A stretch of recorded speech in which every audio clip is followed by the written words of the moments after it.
Bismillah, alhamdulillah, wassalatu wassalamu ala rasulillah. Patepang deui dinten ieu dinten Rebo kawing genep Mei 2026 masih dina surat Al-Mu'minun ayat ke-8. A'udzubillahi minasyaitonirrajim. Bismillahirrahmanirrahim. Walladzina jeung ari itu jalma-jalma anu mukmin hum itu maranehanana li amanatihim kana pirang-pirang amanah him itu jama-jama wa ahdihim jeung kana janjina raun memelihara.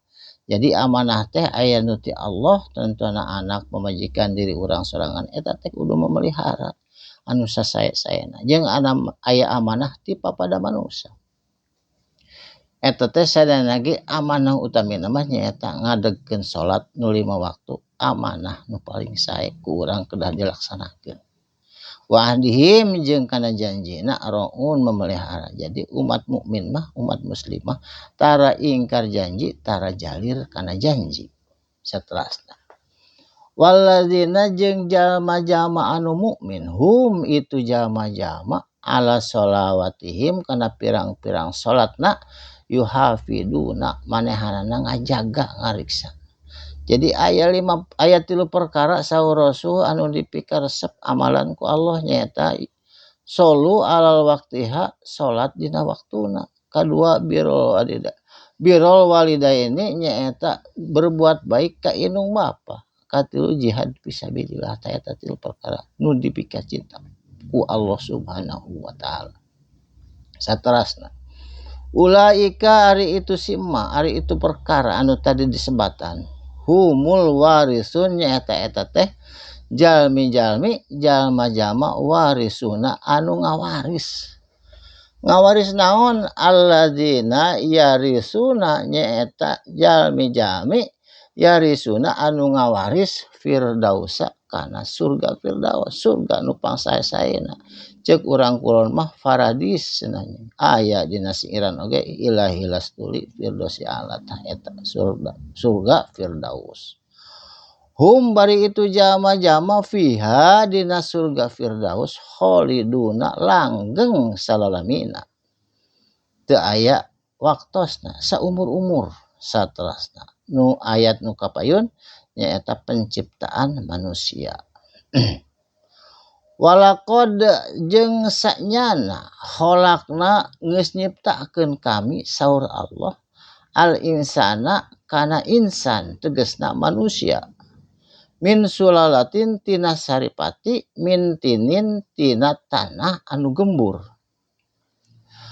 Summa ja'alna tuluy dijadikeun ku kami saur Allah hu ka itu insan ka itu manusia tina naon nutfatan tina sperma tina cai anu hina nyaeta cai mani. Di mana disimpenna ku Allah fi qororin dina tempat makinin anu kacida kuatna nyaeta rahim ibunda. Eta tempat anu kiat qororin makin. Summa tuluy kholaqna kami nyiptakeun saur Allah nutfatan tina eta air sperma alakotan kana jadi segumpal darah alakoh mu'alag anu ngagantung nyaeta dina rahim ibunda. Fa kholaqna mangka tuluy nyiptakeun kami saur Allah alakotan tina eta segumpal darah mudghatan jadi segumpal daging dina rahim ibunda. Fa kholaqna tuluy Allah ngajadikeun mudghatan tina segumpal daging idoman pirang-pirang tulang belulang. Pakasauna mangka dibungkus ku kami naon al idoman eta tulang belulang lahman ku daging. Ku daging dibungkus tulang belulang teh jadi rapi. Summa tuluy angsa'akum angsa'nahu maksudna teh. Angsa'nahu numbuhkeun saur Allah angsa'nahu teh. Hu kana eta perkara nu aya di dunya kholaqol akhara kana penciptaan nu sejen ditumbuhkeun ku Allah sagala rupa nu aya di dunya tumbuh-tumbuhan pepelakan sagala ditumbuhkeun ku Allah pikeun tuang leueutna itu jalma-jalma anu diciptakeun tadi ku Allah Subhanahu wa taala.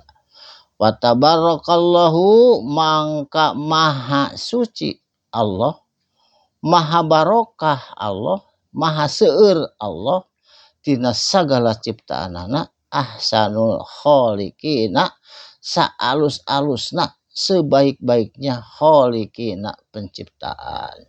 Jadi Allah nyiptakeun sagala perkara nu aya di dunya, nu aya di alam akhirat, anu aya di alam angkasa luar jeung sajabana eta teh ahsanul kholiqin saalus-alusna penciptaan. Jadi urang sadayana ieu teh amanah ti Allah kudu hati-hati ngajaga ngariksa memelihara kana amanah. Tegasna amanah diri urang, amanah bojo, amanah anak jeung amanah titipan ti nu sejen pikeun didugikeun ka jalmi nu sejenna. Sadayana oge amanah jeung ulah ngalanggar janji margi urang mah kalebet jalmi-jalmi mukmin jeung muslim kahade janji jeung amanah kedah dipelihara.